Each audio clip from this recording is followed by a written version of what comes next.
Well, when I write my books, I use history, facts, and human nature as the basis for these books.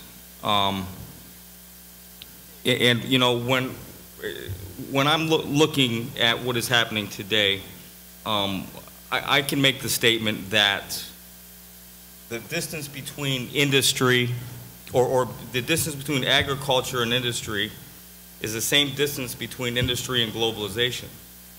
So here we are in the year 2012, where this country has been completely turned upside down by globalization.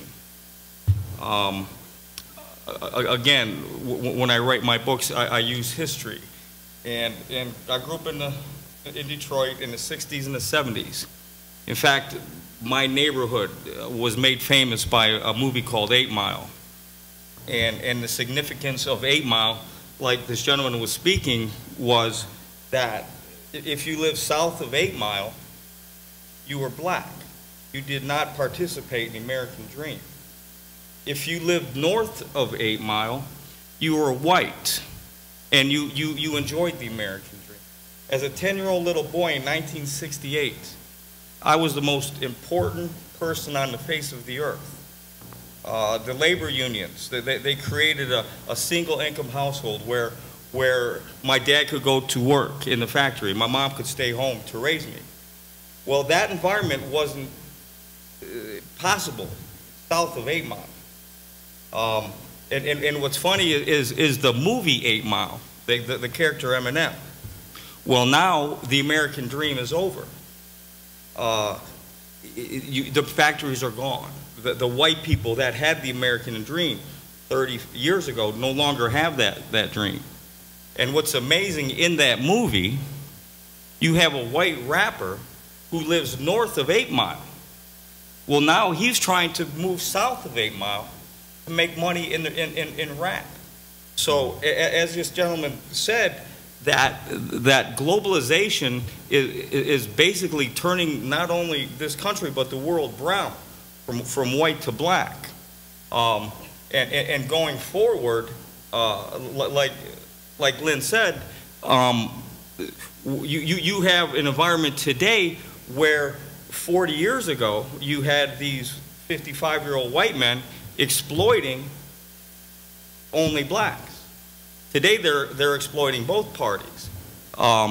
So, you know, and also too, before I finish, how was that possible that in 1968 that I was able to grow up in the greatest country in the history of mankind and in one of the most powerful cities in the history of mankind? And the answer to that is the labor unions. And you know, many people talk about regulation in government. Well, you had the regulators to regulate the banks, to regulate insurance, antitrust, trade. Well, that wasn't, those regulators weren't the government. Those were the labor unions, the fairness doctrine. All that was controlled by the unions. The unions then controlled the Democrats. Then we were able to have trade policies and tax policies that favored us. As the labor unions, as the greatest generation, because that's who the labor unions were. It wasn't the AFL-CIO, and it wasn't the UAW. It was the greatest generation coming back from World War II. They were the regulators. They were responsible for trade policy, for tax policy, for antitrust. So what the union was a political tool that controlled the system. So, like I say, going forward now, the greatest generation has died off. Globalization has allowed technology to go overseas to exploit the third world. It has allowed the military-industrial complex to go all around the world to steal natural resources. So, you know, where are we? You know, well, we're here. We're here. We're on the verge of a revolution. I was talking to Cameron, and I said to Cameron, I said, the unions of yesterday, you can see how they evolved. The teams, the truck driver was related to the steel worker, who was related to the iron worker, to the rubber worker. So as everybody worked, as they produced more, they actually became the union. It's 15, 20 million strong. Well, now that environment is no longer in place. So I asked, in the book, I asked, well, what will the next union look like? And that's when Cameron said, well, maybe it won't be a labor union, it'll be an intellectual union. And so, you know, you have technology, you know, well, how can we use technology to move this union forward?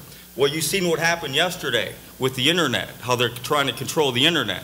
They're trying to control Facebook. So, you know, if you look at where we were, how we got to where we were when I was young compared to where we are now, that you know, like I say, if you use history as a guide, it should be a good way to figure out where we're going to go from here.